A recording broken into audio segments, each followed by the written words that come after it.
Hi everyone, just a quick video on brake drums and checking brake drums for excessive wear.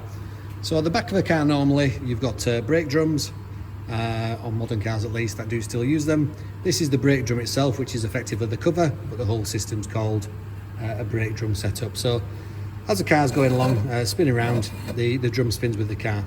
When you press the brake pedal, if I can take this cover off, what happens is brake fluid gets sent to this wheel cylinder, acts on a pair of pistons on each end, and it pushes the brake shoes, which is this component, and this one, outwards towards the inside of the brake drum.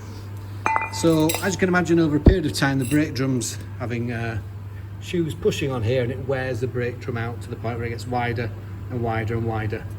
Once it gets past the manufacturer's recommended maximum, you'll start having problems with handbrakes working properly, noisy brakes, brake judder through the pedal, and various other issues. Obviously you could test this on a rolling road to figure out which corner of the car it is coming from. So we need to test the brake drum to see what the maximum run out is. So I'm just going to put you guys down here. Hopefully you can see okay. So the tool we're going to use is this one here. This is called a brake drum wear gauge, believe it or not. And simply put, it's a sliding ruler effectively with a pair of internal points on it. The straight line here, hopefully you can see, indicates how many millimeters apart these two internal jaws are. So it's a really easy one. All we're going to do is pop it in there, slide it across, and then take a reading. So I've got 204 this car should be a maximum of, and on this particular one, 203.